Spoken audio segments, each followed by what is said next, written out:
Greetings, everyone, and welcome back to our fall interview series here on the Freedom File. One major piece of information that I do want to share with our audience before we get started is that we are going to stop using Rumble. We have had unsatisfactory service from them, and we are switching back to YouTube for video content services. So just keep that in mind. So here on the fall interview series, last week I had Campus Reform digital reporter Eduardo Nera on. This week I have Mr. John Block, who is a Pac Manager for Defend the President and editor-in-chief of the Opinion Post. So John, how you doing? And tell us a little bit about yourself. Doing great. Thanks for having me. So yeah, I am the PAC manager for the Committee to Defend the President. We work really hard to make sure that the president has all the resources necessary to stay in the fight, especially now with these recounts. We're working tirelessly in Georgia to make sure that all those military ballots are counted, as well with the Opinion Post. We focus on, as the editor-in-chief, I work so hard on getting all that information to New Mexicans about conservative news in the state that's not really being published by the mainstream media, and getting that to all the folks all across the state so that they have the information they need to go to the polls and vote correctly, as well as just be up to date with all the latest information that's happening around the state. So it's a really busy time, especially now, and we're just working very hard to make sure that people have that information. Mm-hmm. Do you think that your post has changed some minds and actually helped to turn New Mexico a little bit redder over this past election?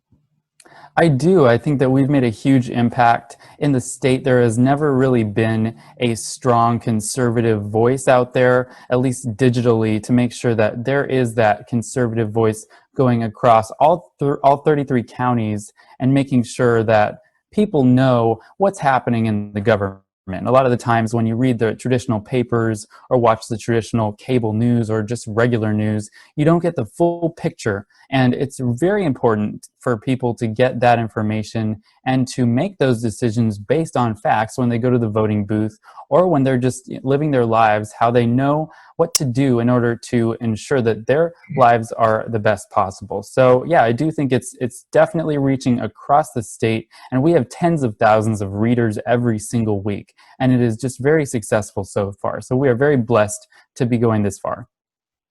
Well, that's amazing. So let's get into some real deep questions here. Your main issue that I've seen you really get on with is abortion. And at least from what I've seen, this is your main issue. So why are you so passionate about the issue of abortion? Yeah, well, I just see it as a huge human rights issue, and it's the most important one, in my opinion, of all the other issues. The right to human life is so sacred because all of us have intrinsic value as humans. And ever since I started thinking about this issue, I've just done a lot more research and seen a lot more about what is exactly happening in an abortion. And so that's why I have dedicated a lot of my time to go on Saturday mornings to support life by helping mothers at a Planned Parenthood by giving them information on where they can go for other services that are life-affirming, that really choose the life that they deserve to have. Because a lot of the time, these women, they don't have that information when they're going to that clinic. So it's important that they have that information before they go in to know exactly what's going to be happening to them. And Planned Parenthood and all these abortionists, they're run as businesses. They make a lot of money off these women, as well as their pain. And the pain of an abortion cannot really be seen on the surface. But once you go and look deeper, you see that these mothers are hurting after their abortion happens, years and years and years. And it really has an impact on these mothers. So it's just very important to me to make sure that those women get that information and the support that they need to make the correct choice. And that choice is always life. Yeah, I definitely agree with you 100% on that. So there's been some pushback, even from constitutional conservatives. Is the right to life, even in the womb, is it constitutionally protected?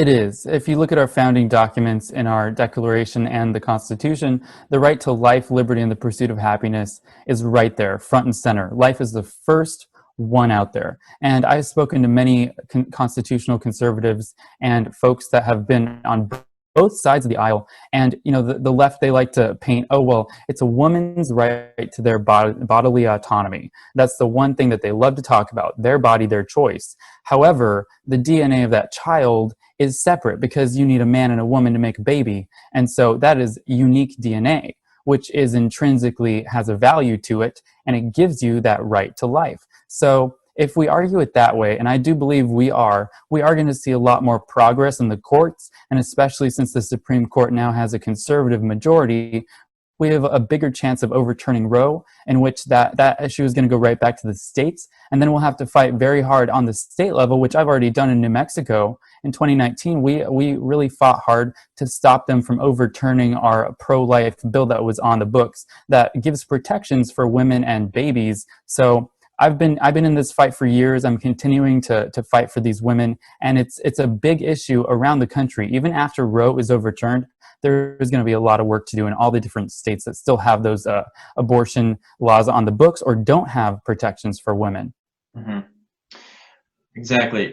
So now I know you mentioned this already, but nearly every Saturday you're going to a Planned Parenthood facility, and you're talking with women who are considering abortion. Roll us through the details of what you talk about with them. We know when those opportunities come up. Exactly. Well, usually they come up when a woman is coming up the sidewalk or out of their car and walking toward the abortion clinic. And in that short amount of time, pro-life sidewalk counselors like myself, we are the last line of defense for that child in their last few minutes of life. And because we are the last defense, we want to give those women the most important information that they possibly can get. So we have pamphlets and we have flyers that we give out to women, showing them other clinics in the area that offer free resources for them. They offer testing. They offer all kinds of services that women may need, even just regular healthcare providers that offer life-affirming care. We give those resources to those women. And then on the other side of that pamphlet, there's usually some information about what happens inside the abortion clinic. And a lot of the time, it's about how dangerous the abortion procedure actually is. There are a lot of studies that prove that abortion can cause breast cancer and other terrible maladies. And it is incredibly important that those women have that information before they make that life-altering decision to end their child's life. So it is the last line of defense being a sidewalk counselor on those sidewalks. And I feel like it's such important work. And I am so grateful for all the other people across the nation that are working very hard to protect life in any way that they possibly can, be it prayers, be it going on the sidewalk and counseling these women, or just being an advocate every single day in their circles and their communities. It's very important. Mm-hmm. So for people who are watching this interview and they're thinking, well, I would like to be a sidewalk counselor, where can they go? What can they do to get information? Yeah, so there are many great resources out there. I usually go to Human Life Alliance. I believe it's humanlifealliance.org, and you can find all the pamphlets that they have out there.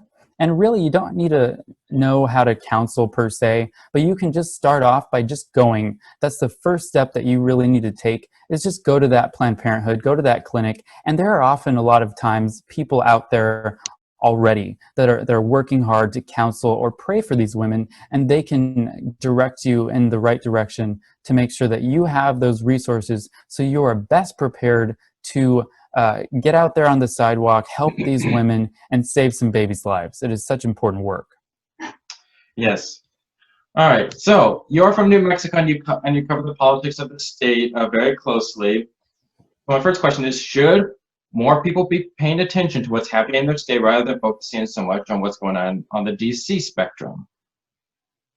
Yes, I think that that's one of the biggest issues that we have just nationwide. It's voter education.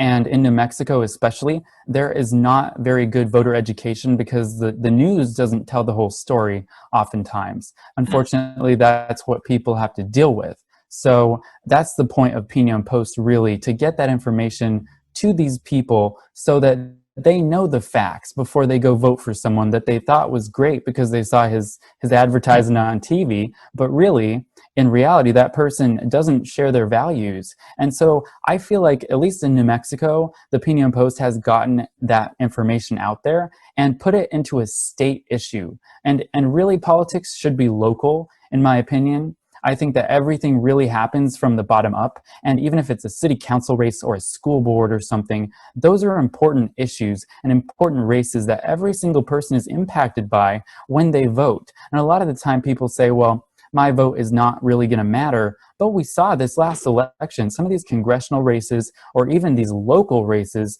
were only a couple handfuls of votes that really made the difference between someone getting public office and someone losing that election. And so every single person can get involved, be it testifying in front of your city council or your state legislature as a citizen, or being a volunteer on a campaign. As a citizen matters, because if enough people like you and I are working hard to make sure that our states are turned around, we have a shot at really flipping these really blue states bright red, and that happens at the community level. Exactly. And of course, I myself, as a young person, I've already gone up and started advocating for common sense policy in my state legislature. We both live in Democratic states. You live in New Mexico, I live in Washington. Should more young people start getting involved with their state? Yeah, and a great way to do that is through college groups. I know, especially with the life issue, there's Students for Life, and you can get really involved in politics that way because, unfortunately, the abortion issue is a very political issue, which I feel like it shouldn't be, but it is. And there are also these groups like Students for Life or even the College Republicans where you can get involved as a volunteer and start there in your colleges, or even if you're out of colleges, you can go to your local Republican Party precincts in each of your states or your counties, and you can talk to your chairs, your party chairs, and see what you can do as a young person to make sure that your voice is heard and that you can get out there and help, because there's a lot of people that want to help, but there's not really a rule book on how to do that. So I feel like if more people just look for information, they can find it, especially now with social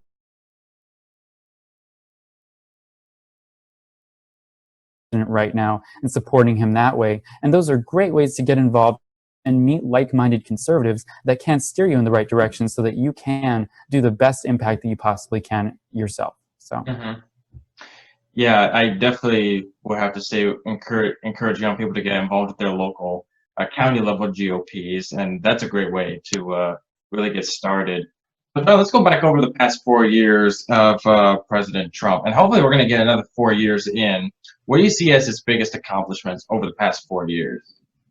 So that's a great question. The president has had so many great accomplishments over these last 4 years, and even before that. He has worked with world leaders to ensure that we have world peace, and especially in the Middle East, you see so much progress that's happening because of President Trump and his strong America First leadership. As well, we have gotten fairer trade deals for our people, both by taking away the TPP and NAFTA and replacing that with the USMCA, which has created so much potential for job growth. We see with the economy, he has lifted up so many people out of poverty and back to work. And with border security, he's ensured that our border security, our ICE agents and Homeland Security have that funding so that they can properly and safely secure our nation and ensure that we have a country. Because a lot of the time, if you look at these countries that they don't have borders, they're not really that safe. Especially in Europe, you see these places where they have endless open borders. They are unsafe. There are people that are getting killed, they're getting raped. And now here in America, we have a president who puts border security right back at the front hold of our nation. So I think that the president's accomplishments speak for themselves, and in the Republican Party, he's grown it so that people from all walks of life, it's now a workers' party. We have people from every sector that are all coming together as patriots to support our America First agenda, support the Constitution, and get back to those founding principles that we lived by beforehand, before President Trump was in office. And I think that's the whole Make America Great Again slogan. And he's really embodied it and created it in his platform to ensure that every single American is in that American identity and that American dream. So I think the president, he is probably the best president we've ever had in our lifetime, and we are very lucky to have him for 4 years and 4 more years once this fraud is uncovered. Mm-hmm. Yes, definitely all the fraud and everything that's been going on. What do you think has been going on, with all the election fraud that's Biden is being accused of, and and it sounds like the Trump campaign has all this evidence from affidavits, from witnesses. What do you see happening going forward from here? So it looks very promising, especially in Wisconsin, Pennsylvania, and a few other states that they are talking to those legislatures. We saw in Arizona, they're having the hearings, Pennsylvania, they're having hearings, and the evidence is coming out. And there's a lot of photographic evidence showing the fraud on these ballots. And I think that is the key. We need to make sure that all these ballots are audited, because a recount that may include the fraudulent ballots. We need to make sure that every single ballot that was legally cast is counted and every illegal vote is not counted. And so, as the president said, the facts are on our side, but the time is not. So we need to make sure that this process goes as expeditiously as possible to make sure that every single legal vote is counted, while also, keeping in mind that January is inauguration time. And so we need to keep that in mind while we go through all these lawsuits across this country. But the facts are on our side. The president's team is the best in the country, and he will uncover this fraud. And everyone keeps on saying, oh, President-elect Joe Biden and Vice President-elect Kamala Harris. No, we are not going to elect our president based on what the media tells us. We're going to do it based on how many people, American people, voted correctly for the president of the United States, whether that be for Joe Biden or for Donald Trump. And a majority of people did vote for Donald Trump, and we will see that when the fraud is uncovered in these next few weeks. So I do see a very good stuff happening in the future there. Oh, that's good.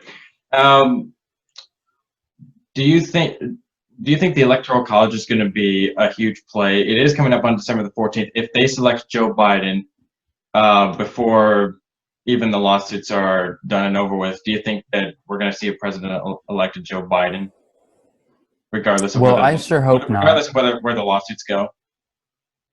Yeah, well, if the Electoral College vote, I mean, unfortunately, it's kind of set in stone there, but I really hope it doesn't get to that point. Yeah, I agree. So we're going to get ready to go here. John, I do want to thank you for coming on. People can follow you at John for New Mexico on Twitter, and they can also follow the Opinion Post at Twitter. Is there anything that you want to wrap up with? Yeah, well, first of all, thanks again for having me on. I appreciate it. I look forward to seeing all the future episodes that you have and all the great work that you are doing yourself. And I appreciate just the platform. And if everyone wants to just check out opinionpost.com, there are so many great articles about New Mexico politics, and it could give you really good ideas on how to put that kind of messaging and put it into your state to ensure that you guys have proper representation with an independent news source. And anyone can do it. Anyone can be a journalist nowadays. And as long as you're looking for facts and you use those facts to prove your point, then you can be out there, you can be a reporter and work hard to get the truth out to all of the people, even if they're New Mexicans or in Oregon or anywhere across this country. We need to make sure that every single voter has proper information. And I appreciate you giving me the platform here. And I appreciate all the viewers that are watching this and are going to be inspired by your words and all the things that you're doing in the future. Oh, well, thank you very much. There is actually one question that I did think about. Don, when are we going to see you run for public office? Oh, I don't know. I feel like sooner than later, I hope. But I'm not going to put the cart before the horse. If there is a community that is looking for proper representation, I'm happy to help them out that way. All right. Don, thank you for coming on. And thank you to our audience who are tuned in today. Just a reminder that we are switching from Rumble back to YouTube. So do remember to follow us at The Freedom File on YouTube now. John, thank you for coming on once again. And to all of our audience, have a great day. Thank you.